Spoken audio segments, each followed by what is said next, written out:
2555년 부처님 오신 날, 올해 봉축표어는 함께하는 나눔, 실천하는 수행입니다. 여기엔 집착과 욕심을 내려놓고 철저한 수행을 통해 삶을 가꾸자 하는 의미가 담겨 있습니다. 그렇다면 우리가 실천해야 할 수행엔 어떤 것들이 녹아 있어야 할까요?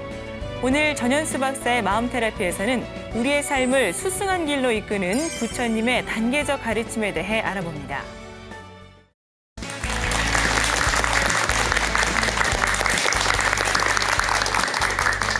안녕하세요, 한현수입니다. 부처님의 가르침 안에서 우리의 마음을 다스리는 시간이죠. 전현수 박사의 마음 테라피. 오늘도 전현수 박사님과 함께합니다. 안녕하세요. 안녕하세요. 네, 반갑습니다. 부처님 오신 날을 맞아 오늘 주제를 좀 특별하게 정하신 것 같아요. 네. 그렇죠. 오늘은 부처님 오신 날이니까 네. 부처님께서 어떤 가르침을 우리에게 주셨는지 그걸 좀 알아보는 시간으로 잡았습니다. 네, 사실 우리 불교가 부처님의 가르침에서부터 생겨난 것이니까 그 가르침을 배운다는 것은 부처님의 제자인 우리에게도 정말 큰 의미가 있는 일이 될 것 그렇죠. 같습니다. 당연히 우리가 그렇게 해야 되겠죠. 예. 예. 자, 오늘도 정말 소중한 시간 될 것 같은데요. 그럼 큰 박수와 함께 박사님의 강의 청해 듣도록 하겠습니다. 네.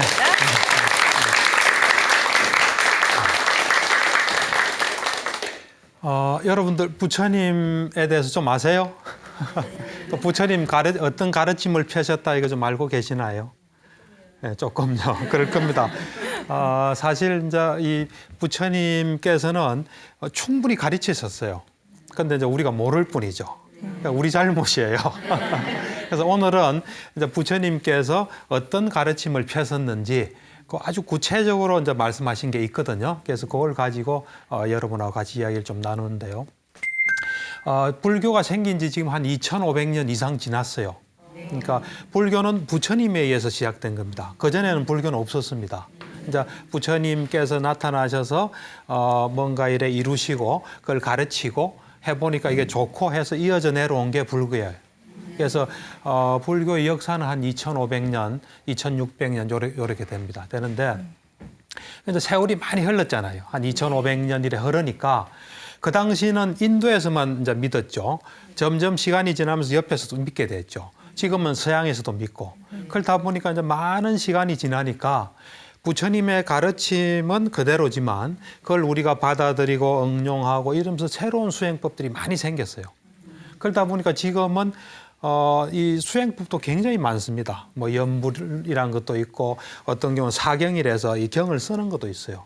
있고 또 어떤 경우는 또 그 주력이라서 진언을 외우는 것도 있고 뭐 여러 가지 수행법이 있어요. 그 수행법에 따라서 이제 수행을 하는 거죠. 그래서 수행법이 다른 만큼 좀 경험하는 것도 다르겠죠. 예, 그래서 이제는 이제 다양한 수행법과 또 다양한 경험들이 있게 됐어요. 이제 요럴 때 부처님께서 어떻게 가르쳤다 하는 그 내용을 좀 알고 지금 자신이 어떤 수행을 하든 간에 그때 부처님이 가르쳤던 그런 그 어떤 말씀하신 걸 내가 그 포함하고 있나 안 하나 하는 걸 좀 알아보는 건 굉장히 의미가 있을 것 같아요. 그래서 그 당시에 부처님 당시에 이 회계사 바라문이 찾아와요.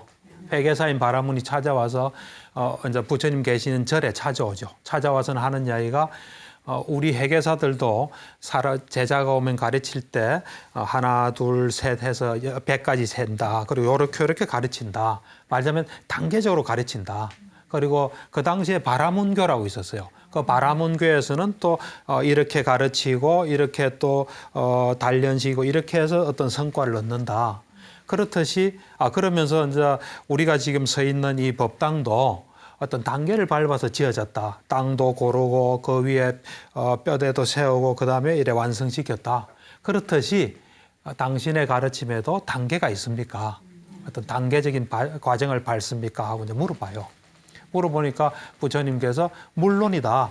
나도 단계가 있다. 하고 이제 단계적인 가르침을 말씀하세요. 네. 예. 그래서 이제 오늘 이 경은 그런 이제 부처님께서 말씀하신 딱 단계적으로 가르치는 것에 대해서 이야기를 하는 거예요. 근데 사실 이제 지금 제가 제시하는 건 이제 6단계예요. 6단계의 가르침이에요. 근데 요 형태를 완전하게 말씀하신 거는 이 경의 처음이에요. 처음인데 다른 데도 보면 약간 순서는 바뀌지만 대략 지금 말한 6가지 그 순서를 말씀하시긴 하세요. 근데 여러분들께서 오늘 제가 이야기한 요 6가지 단계적 가르침을 아시면은 딱 그 어떤 표준을 아시는 거예요. 그래서 그 표준을 알고 응용이 나오면 아, 요것은 요게 생략됐구나. 이렇게 볼 수 있습니다. 이 경은 마치마 니카에 나오는 가나카 목갈라나의 경이에요. 예, 이 경에 이제 상세하게 아주 귀중한 경이죠. 그래서 이제 이거를 좀 이야기를 하면은 그래서 이제 6가지 단계적 가르침을 이야기하면서 나도 그렇게 단계적으로 가르친다 하시면서 이제 제일 처음에 이야기하시는 게 이제 그 부처님 당시에 스님은 비구라 불렀거든요. 이제 비구가 나에게 찾아오면 자 오라 비구여 하면서 제일 처음에 말씀하시는 게 계를 지키는 걸 이야기를 해요. 계. 불교는 계가 있잖아요. 자 오라 비구여 해서 자 이제 계를 지켜라. 그래서 이 계에 의해서 너의 행동을 자제해라. 행동하고 처신하는 데 있어서 조심해라. 그리고 사소한 잘못에도 두려움을 보고 계에 따라서 행동해라 하고 제일 먼저 말씀하신 게 계를 지키라는 거예요. 그러니까 여러분들이 만약에 부처님 제자가 된다면 제일 먼저 해야 될 일이 계를 지키는 거예요. 계 안 지키면은 시작이 안 되는 겁니다. 나중에 이제 이 계 지키는 것의 의미를 제가 이야기를 좀 할게요. 정신건강적으로 어떤 의미가 있다. 왜 우리는 계를 지켜야 되는지 그 이야기 이제 요걸 쭉 설명하고 그 다음에 하겠습니다. 첫 번째가 이제 계를 지키라고 나는 이야기한다. 그래서 제자들이 계를 잘 지키면 그 다음에 또 다시 불러요. 불러서 두 번째 가르침을 주세요. 두 번째 가르침이 뭐냐면은 감각의 문을 잘 지키는 거예요. 감각의 문을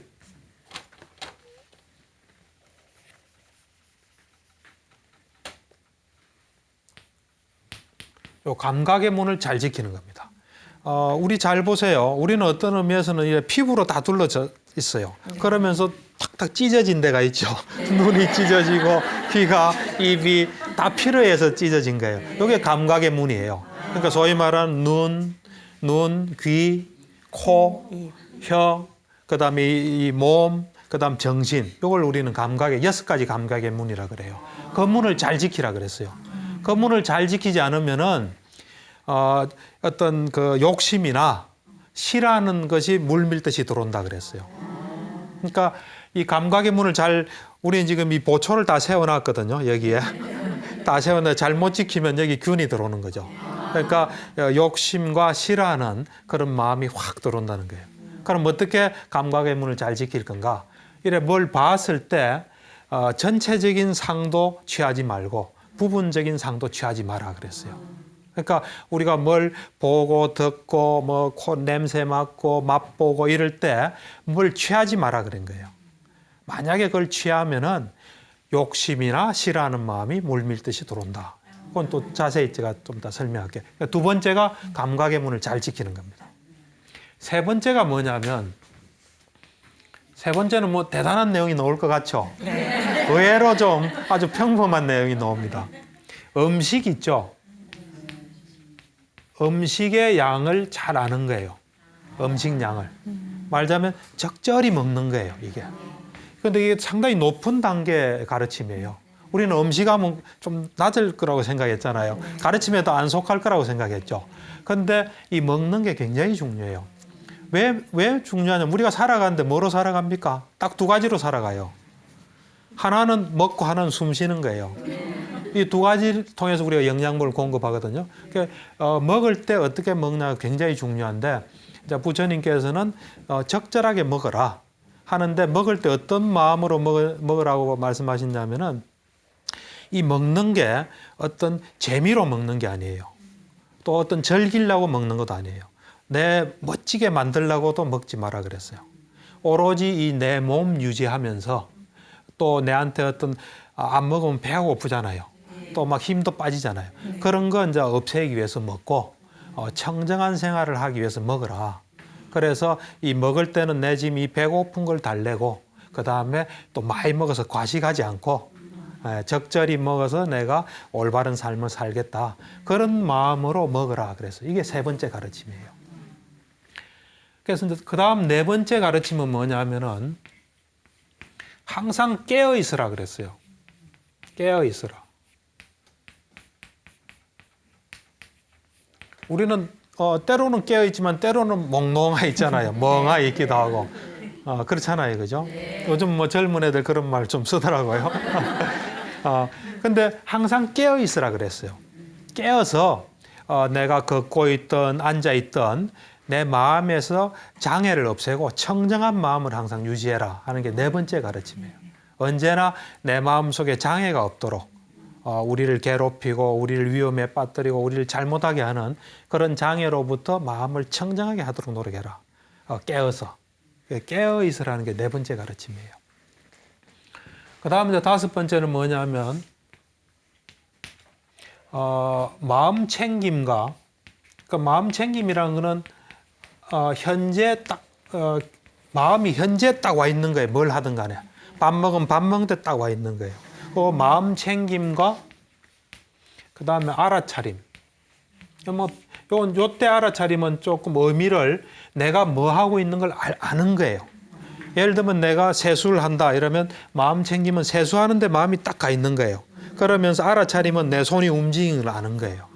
그래서 이 마음 챙김 알아차림 뭐냐면 내가 내 지금 현재 하는데 의식을 두고 거기서 일어나는 걸 정확히 아는 것을 마음 챙김과 알아차림이라 그래요. 그러니까 내가 말하면 말하는 줄 아는 거예요. 말하면서 어떤 말을 하는 줄 아는 거예요. 보통 말을 그냥 말하잖아요. 네. 그런 게 아니에요. 이게 말하면 말한 줄 아는 거예요. 걷고 있으면 걷고 있는지 아는 거예요. 걸었을 때 발이 들고 가고 놓는 걸 아는 거예요. 그러니까 지금 내가 뭘 하든 간에 거기에 마음이 오롯이 가 있고 그래서 거기서 일어난 현상을 그대로 아는 거예요. 예를 들면 내가 침묵하고 있으면 침묵한지 아는 거예요. 또 내 속에 생각이 탁 들면 든 걸 아는 거예요. 보통은 생각난지 모르고 막 따라가잖아요. 네. 하여튼 자기 몸속에서 몸과 마음에서 뭐가 일어나는지 그걸 딱 아는 상태예요. 이게 다섯 번째 가르침이. 그러니까 여러분들이 아침에 일어나서부터 잘 때까지 거기 자기가 하는 일에 딱 마음이 가 있고 거기서 하는 것 있는 현상을 제대로 알면 다섯 번째 가르침을 이래 실천하고 있는 겁니다. 근데 보통은 어떻습니까? 그냥 생각에 빠져서 하는 사람도 많죠. 뭐 하는지도 모르고. 그래서 요 다섯 번째 가르침이 이제 마음 챙김과 알아차림이에요. 이제 마지막 가르침 이게 뭐냐면은 우리 속엔 장애가 있습니다. 우리를 이래 괴롭히고 힘들게 하고 하는 장애가 있는데 그런 그 장애는 다섯 가지 장애가 있거든요. 이 5장애를 제거하고 선정을 경험하는 겁니다. 이게 여섯 번째 가르침이에요. 그러니까 우리 마음에 있는 다섯 가지 장애. 다섯 가지 장애라는 거는 뭐냐면은 감각적 욕망이에요. 우리는 아까 눈, 귀, 코, 혓, 마음이 있다 그랬죠. 그걸 가지고 그 대상이 되는 걸 계속 즐기려는 마음을 가지고 있어요. 눈은 좋은 걸 계속 보고 싶어요. 귀는 좋은 걸 듣고 싶고 또 생각은 좋은 공상을 하고 싶고 이런 것들을 계속 추구하려는 게 감각적 욕망이에요. 그래서 그걸 뭐 다른 말로는 또 뭐 세상에 대한 욕심이라고 이야기하기도 하고 그래서 그게 첫 번째 장애예요. 두 번째는 악의라 해서 우리가 좀 화내는 게 있죠. 분노, 뭐 원한, 남 미워하는 건 다 두 번째예요. 그게 두 번째 장애예요. 이제 세 번째는 뭐냐면은 해태와 혼침이라서 좀 게으르고 몽롱한 거 있죠. 어느 자리 가 있는데 뭐 하는지도 모르고 가만히 있는 거라든지 게으른 거, 자기 해야 될 일 안 하고 그게 세 번째예요. 해태와 혼침이라고 한자 말로 하는데 네 번째는 이제 들뜸과 후회예요. 왠지 사람이 딱 안정돼 있지 못하고 약간 들떠 있는 거예요. 어린애들 이제 소풍 가기 전날 소풍 갈 거 생각해서 좀 들떠죠. 그런 것처럼 마음이 좀 들떠 있는 거예요. 들떠 있고 지나간 거 자꾸 곱씹는 거, 후회하는 거. 그게 네 번째예요. 네 번째 이제 장애고 다섯 번째는 의심이에요. 의심은 뭐냐면은 뭐 불교적으로 이야기하면 불법성 삼보에 대한 의심이에요. 부처님에 대해서 정말 부처님이 있었나? 정말 부처님이 깨달았을까? 하여튼 부처님에 대해서 의심하는 거. 그러니까 그 다음에 이제 그 부처님이 펴신 법에 대해서 가르침에 대해서 또 의심하는 거예요. 정말 맞을까? 하면 그대로 될까? 하는 거. 그 다음 이제 성가에 대한 스님들 그 집단이죠, 그죠? 성가에 대해서 과연 성가가 정말 의미가 있고 가치가 있을까 하는 어떤 그런 이것에 대한 의심이고 조금 더 확대하면은 진리에 대한 의심이에요. 또 우리가 그걸 실천하면 우리한테 도움 되는데 이거 내한테 도움 될까? 알겠지? 하고 하는 거. 포괄적으로 말하면 그게 의심이에요. 요런 5가지 장애를 완전히 제거하고 선정에 드는 거예요. 이때부터는 그래 쉽지는 않습니다. 앞에 거는 열심히 하면 좀 될 것 같죠. 근데 이제 이 선정은 그렇게 쉬운 건 아닌데 그때서 또 완전히 어려운 건 아니에요. 이제 선정은 뭐냐면 5장애가 완전히 제거되면은 이래 마음이 편안하면서 집중됩니다.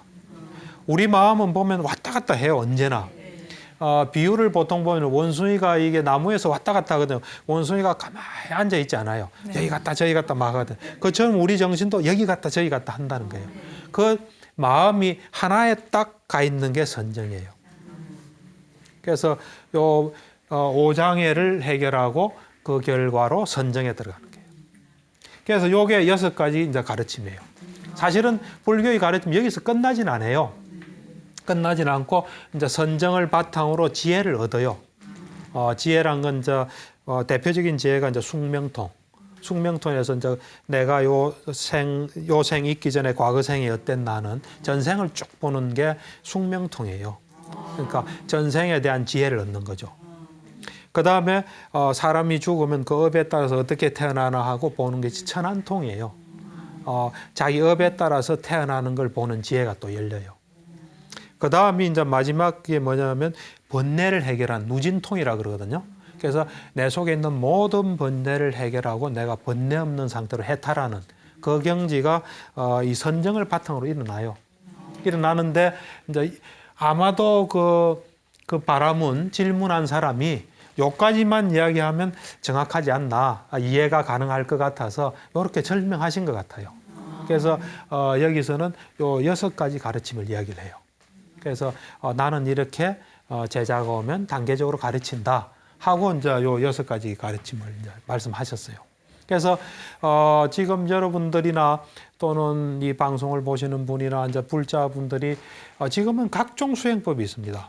각종 수행법이 있지만 그 수행법이 이런 것을 이래 포함하는지 한번 봐야 됩니다. 왜냐하면 부처님께서 지금 만약에 계신다면 자 이렇게 나는 가르친다 하셨을 거 아닙니까? 시대가 이제 변해서 부처님 안 계시니까 또 저런 경전이 있지만 뭐 보지도 않은 사람도 있고 하니까 이제 자기 나름대로 하거든요. 그래서 근데 이제 모든 수행법은 뭐 제대로 하면 또 이런 게 다 포함되어 있어요. 그렇지만 우리가 한번 부처님이 직접 말씀하신 단계적인 가르침이니까 내가 지금 하는 수행법을 수행했을 때 이것을 하고 있나 하고 눈여겨볼 필요가 있습니다. 그래서 이제 지금까지는 단계적인 가르침을 이야기했고요. 요 각각의 어떤 이 가르침의 요소들이 우리에게 어떻게 도움이 되나 하는 걸 제가 좀 이야기를 하겠습니다. 또 네. 어떻게 도움이 되나. 예. 부처님의 가르침을 따르려면은 예. 뭐부터 시작해야 되나 사실 막막했었는데 예. 일단 저 개를 지키는 것 이거부터 시작을 해야 그렇죠. 되겠네요. 예. 예. 그리고 예. 정신 건강에도 도움이 된다고 하셨는데 예. 좀 구체적으로 말씀 그렇죠. 부탁드릴게요. 이제부터 이제 구체적으로 저 6가지를 실천하면 네. 어떻게 도움이 되는지, 여러분들이 어떻게 바뀌는지, 여러분들이 좀 더 좀 직접적으로 하면 어떻게 하면 좀 더 여러분들이 행복해지는지 하는 걸 제가 좀 이야기를 하겠습니다. 첫 번째 이제 개에 대해서 이야기를 하면 불교는 이제 제대로 된 불교는 3층집에 산다고 생각하시면 됩니다. 3층집. 3층으로 진 집에 우린 살아야 돼요. 첫 번째 1층이 뭐냐면 개예요, 개. 개로 만든 집에 살아야 돼요. 2층이 선정이에요, 선정. 삼매라 그러거든, 삼매. 삼매의 집을 지어야 돼요. 3층에는 지혜의 집을 지어야 돼요. 여기서는 지혜는 빠졌는데, 그래서 우리는 보통 3층 집을 짓는다 그래요. 내가 진정한 불자다. 내가 진정으로 행복하고 싶고 진정으로 괴로움에서 벗어나야 된다면 우리는 3층 집을 지어야 돼요. 그래서 첫 번째 집이 개의 집이에요. 개를 가지고 집을 지어야 돼요. 두 번째는 삼매, 세 번째는 이제 지혜인데 1층 집 안 짓고 2층 집부터 지을 수 있습니까? 가능합니까? 안 되죠. 가능하지 않죠.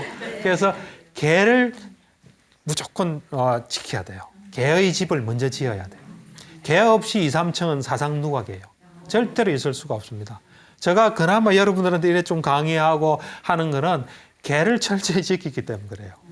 그러니까 저는 2003년부터 5개를 철저히 지켜요. 그래서 이제 여러분들이 생각할 때 이제 개는 우리를 좀 억압하는 거다. 자유롭게 못 살게 하는 거다. 네. 나를 피곤하게 하는 거다. 이런 생각을 보통 하잖아요. 그게 아니에요. 개란 것은 우리를 보호해 주는 거예요. 우리가 이 본질적으로 보면 우리 몸과 마음 우리 게 아니에요. 우리를 진정으로 이해하지 않습니다. 눈은 자기 좋은 것만 보려고 그래요. 내가 뭐 공부해야 내한테 도움되는데 놀러 가잖아요. 그래서 개란 것은 아직 내가 완전히 수행이 돼서 정말 나한테 도움되게 움직이기 전에 나를 위험에 빠뜨릴 수 있고 나를 안 좋게 할 수 있는 그런 요소들을 잘 다스리는 게 개예요. 그러니까 나를 잘 보호하는 게 개예요. 그래서 개를 여러분들이 나를 억압하고 피곤하게 한 거라고 생각하지 마세요. 저걸 하면 할수록 내가 우선 편해지는 거예요. 그래서 개란 것은 내 속에 아직 내가 잘 일에 컨트롤하지 못한 다스리지 못한 어떤 그 요소를 개를 통해서 잘 다스린다. 그래서 그게 자꾸 하다 보면 이제 자연스럽게 이제 되는 거죠. 그 될 때까지 개를 통해서 하는 거예요. 그래서 개란 것은 나를 잘 보호하는 거다. 이렇게 생각하셔야 됩니다. 그래서 부처님 당시에도 이제 사람들이 물어봤죠. 개를 지키면 어떤 이득이 있습니까? 또 개를 어기면 어떤 이득이 있습니까? 그러니까 개를 지키게 되면 우선 부지런해서 재산이 는다 그랬어요. 그리고 좋은 평판이 따라다닌다. 그다음 세 번째는 뭐냐면 어디 가든지 당당해진다. 어딜 가든지. 개 지킨 사람 당당해요. 그리고 또 개를 지키면 죽을 때 이래 맑은 정신으로 죽는다. 그다음에 이제 불교는 다음 세상을 또 이야기하거든요. 맨 마지막으로는 이제 개를 지키면 좋은 곳에 태어난다. 역으로 이제 개를 안 지키면 어떻게 되나? 우선은 이제 개를 안 지키니까 게을러지겠죠. 그러니까 이제 재물을 잃는다. 그다음에 좋지 않은 평판이 따라다닌다. 개 안 지키다 보니까 자꾸 실수하게 되겠죠. 술 마시고. 그다음 세 번째는 뭐냐면 어디 가도 의기소침한 거죠. 눈치를 살살 보고. 그다음 이제 네 번째는 죽을 때 이래 맑은 정신으로 못 죽고 난 뒤는 좋지 않은 곳에 간다. 네, 그렇게 이제 말씀하셨어요. 네.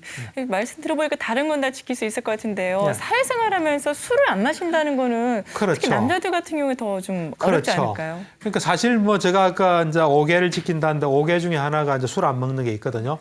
저는 이제 개업해 있기 때문에 어찌 보면 자영업이잖아요. 그러니까 가능하지만 회사 다니는 분들은 힘들죠. 근데 이제 만약에 꼭 불가피하게 마신다면 저는 이제 이런 편법을 좀 이야기하고 싶은 게 일단 술을 마시잖아요. 그러면 아까 말한 5번째 마음 챙긴 거 알아차리면서 내가 술을 마시고 있구나 하는 걸 아는 거예요. 술이 들어가서 어떤 작용을 하구나. 나를 보고 또 2차 가자고 또 내지는 뭐 남자 같으면 여자 생각할 수도 있고 그런 걸 딱 보는 거죠. 그래서 술 기운이 빠질 때까지 잘 살피면 좀 낫지 않을까 싶은데 개 지키는 게 간단한 카드 쉽지는 않습니다. 근데 개를 지키면 그만큼 편안해져요, 사실은. 그래서 개란 것, 그래서 저는 여러분들이 개를 내가 이건 안 하고 싶은데 자꾸 하게 되는 걸 개로 한번 정해서 그걸 여러분만의 개로 만들어서 그걸 지키는 것도 의미가 있지 않을까 저는 뭐 그런 좀 생각이 듭니다. 예. 또 한 가지가 뭐 이렇게 무엇을 보았거나 또 다른 사람을 만났을 경우에요. 예. 전체적인 상도 보지 말고 부분적인 상도 보지 말라고 그렇죠. 하셨는데 예. 그것도 좀 힘들지 않을까요? 그것도 쉽지는 않습니다. 그게 이제 두 번째 가르침인데 네. 이제 두 번째 가르침이 뭐냐면 우리는 이제 이 감각기관으로 보잖아요. 예. 보는데 그때 사실은 이제 그 눈을 통해서 뭐가 들어와요. 이제 싫어하는 마음도 들어오고 욕심도 들어오는데 그걸 잘 지켜야죠. 안 그러면 우리가 위험에 빠뜨려져요.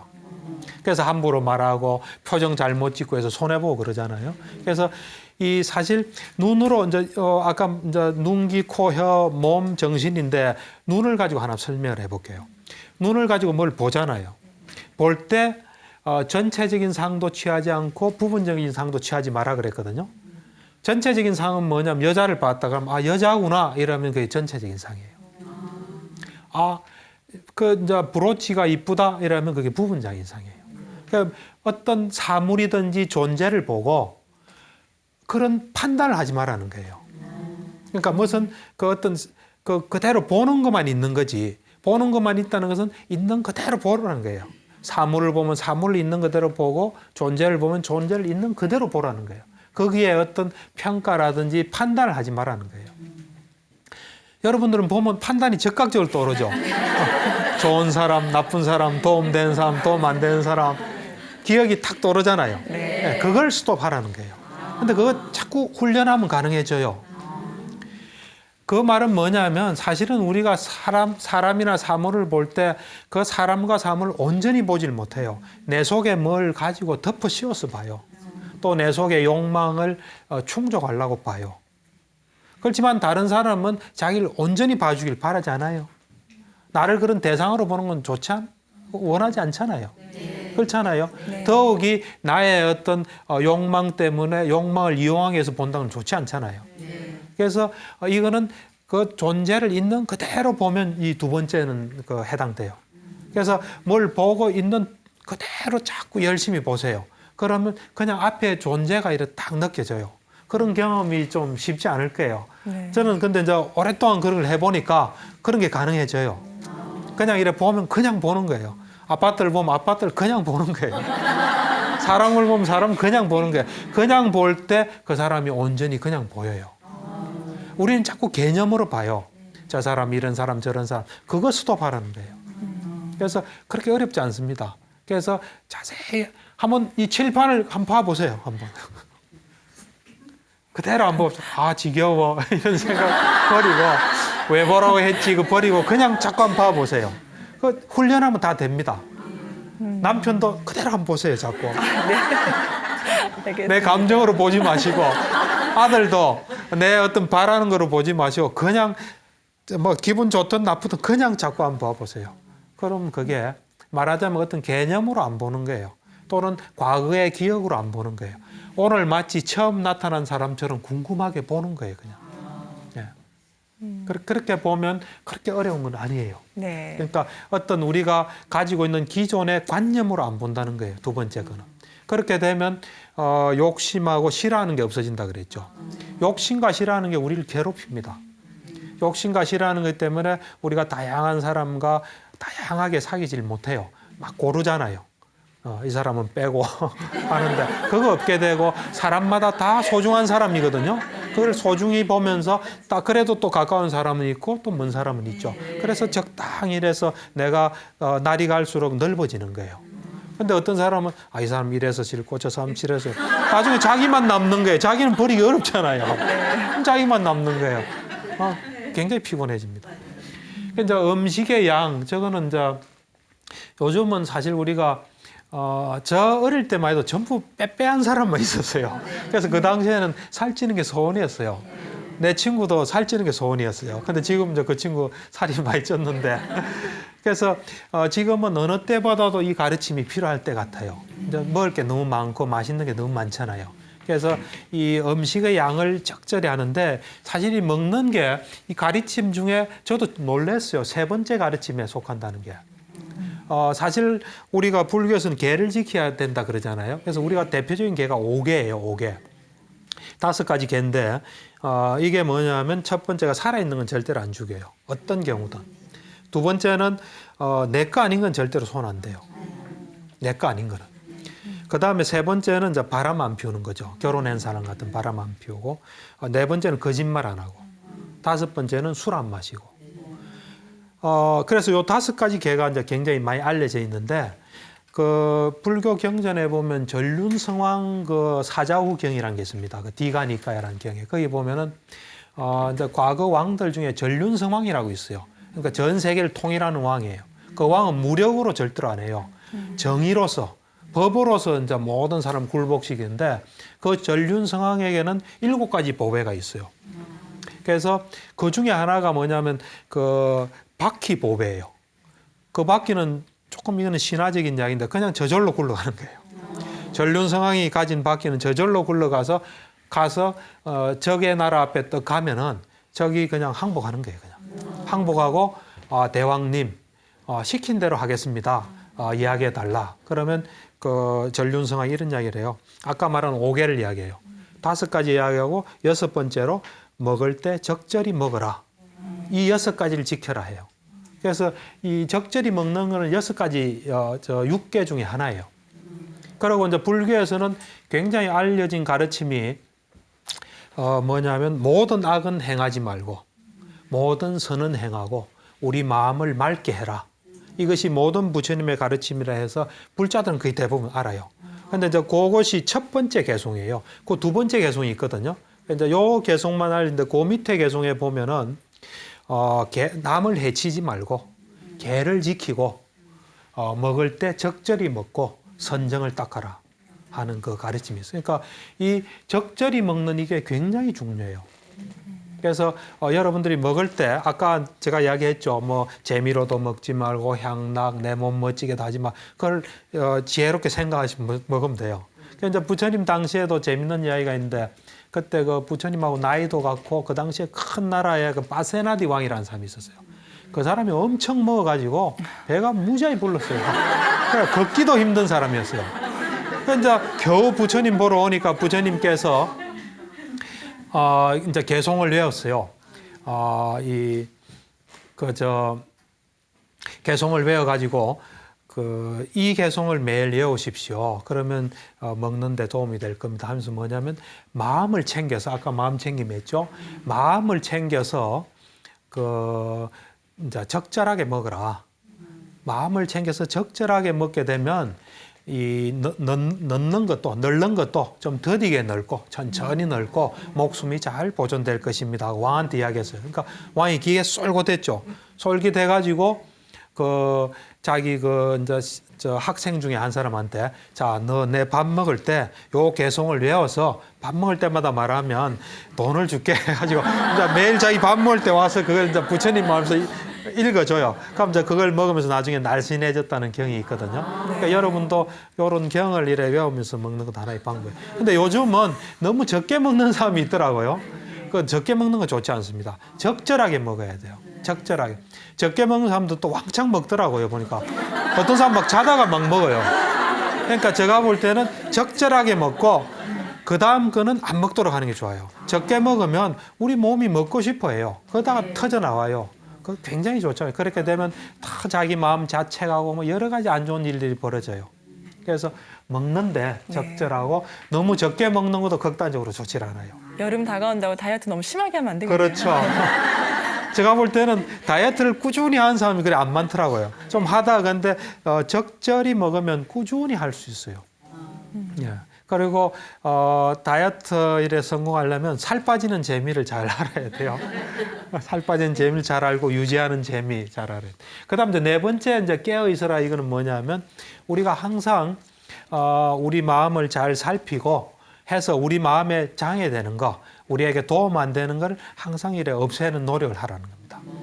그러니까 우리가 가급적이면 순간순간 우리를 관찰해야 돼요. 그래서 우리한테 도움 안 되는 게 탁 생기면 그걸 자꾸 버리는 훈련을 해야 돼요.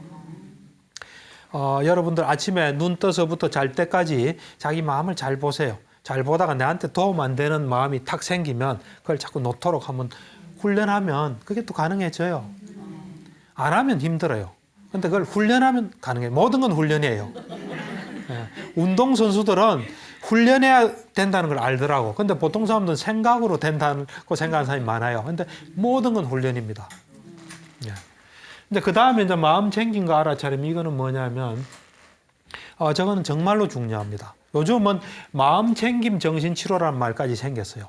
그러니까 현재 집중하면은 그 자체로서 우리가 정신이 건강해져요.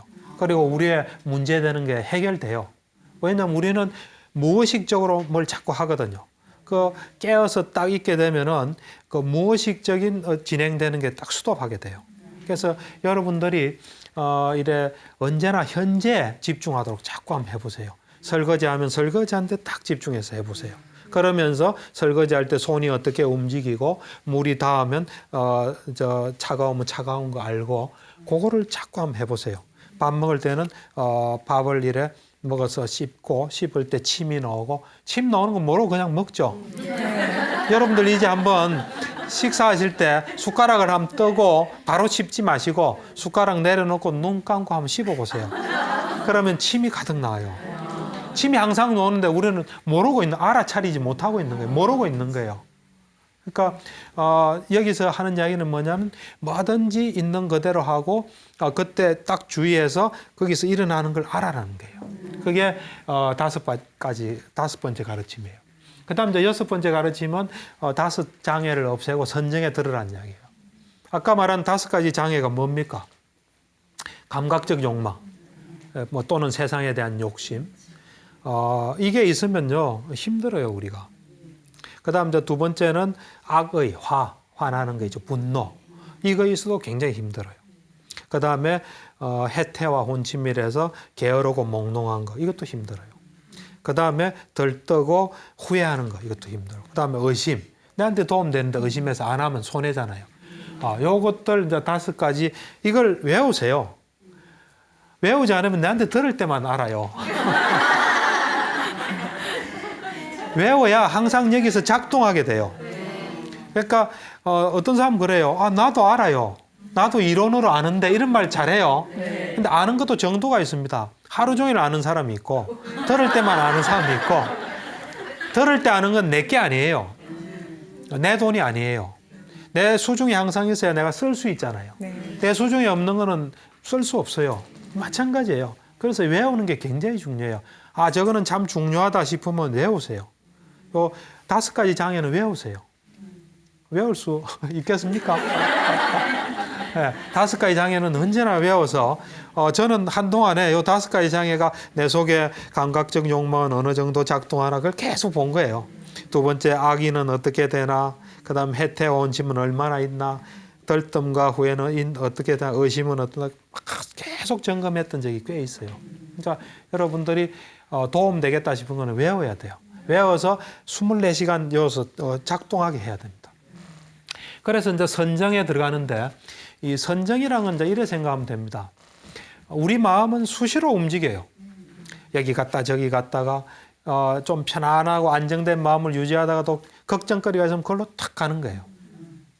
그런데 이 선정이라는 건 뭐냐면은 우리 마음을 하나에 딱 이렇게 가게끔 하는 거예요. 마음을. 예를 들면 걱정거리가 있어도 그걸 수도할 수 있는 거예요. 그게 선정이에요. 선정의 능력이에요. 그러니까 그거는 훈련을 많이 해야 돼요. 훈련을. 놓는 훈련을 해야 돼요. 어떻게 하냐면은 이제 이 불교 경전이 있고요. 이제 또 불교는 주석서가 있어요. 주석서. 주석서라는 건 뭐냐면 경전을 가지고 해설을 한 거예요. 그래서 경전은 그대로 가지고는 수행하기는 좀 힘들어요.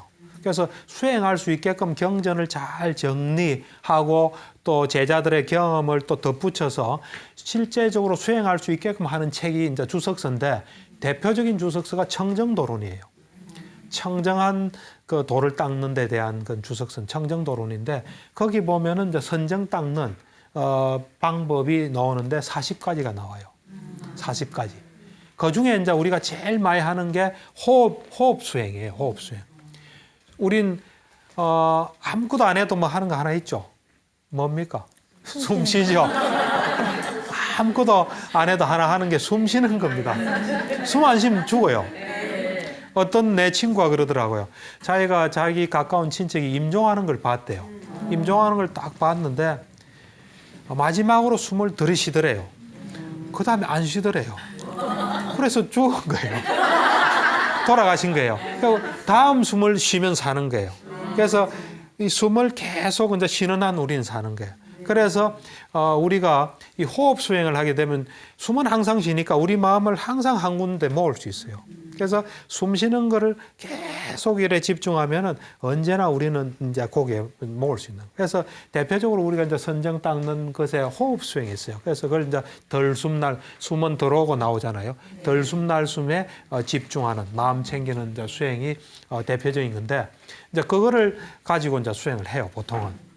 그래서 눈을 감고 숨이 들어오면 들어오는 대로 또 나오면 나오는 대로 그걸 계속 봐요.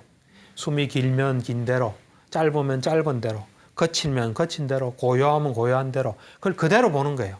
거치니까 이거 뭐 고요하게 만들어 이래 안 하고, 그래서 거치면 거친 대로, 또 고요하면 고요한 대로 계속 숨을 봐요. 숨을 계속 보다 보면은 숨이 하나도 놓치지 않고 그냥 계속 보는 상태가 돼요. 그 말은 뭐예요? 마음이 딴 데 안 가 있다는 거예요. 그 말은 뭐냐면 무슨 일이 있어도 그걸 놓을 수 있다는 거예요. 그래서 이 선정수행은 우리가 우리 마음을 나를 끌만한 이런 요소가 있는데 거기 안 갈 수 있는 걸 훈련하는 거예요. 그걸 이제 부처님께서는 예를 많이 드신 게 주로 드신 게 코끼리 비유를 많이 했어요. 코끼리가 이제 왕을 태우고 전쟁에 나가잖아요. 그러면 이제 전쟁 옛날에는 딱 서로 마주보면서 전쟁하거든요. 그때 막 북을 쳐요. 막 이상한 악기 소리 내고 하면 코끼리가 동요하면 됩니까? 안 되죠. 동요하면 왕이 떨어지잖아요. 그래서 코끼리가 뭐가 소리가 들려도 동요하는 훈련을 해요. 그 다음에 화살이 날라와서 이 다리에 박혀도 동요하는 훈련을 해요. 그처럼 선정수행이 똑같은 거예요. 뭐가 일어나든 밖에 소리가 나든 어제 뭐 생각이 나든 뭐 하든 그대로 놓고 여기 가는 훈련이 선정이에요. 그래서 그걸 계속 하다 보면 이제 나중에는 그냥 여기만 딱 있게 돼요. 여기만. 오로지 여기만 있는데 이제 그 단계가 4단계가 있어요. 4단계.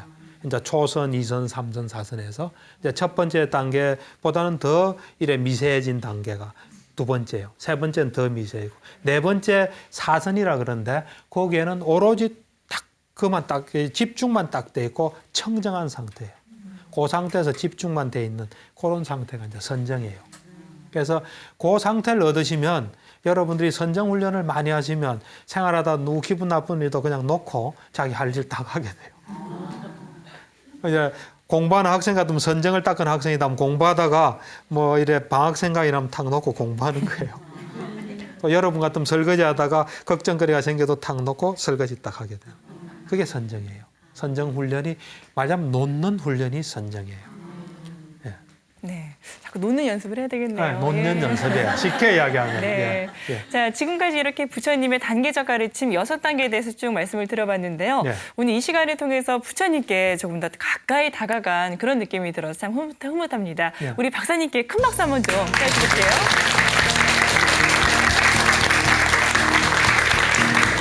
네, 잘 들었습니다.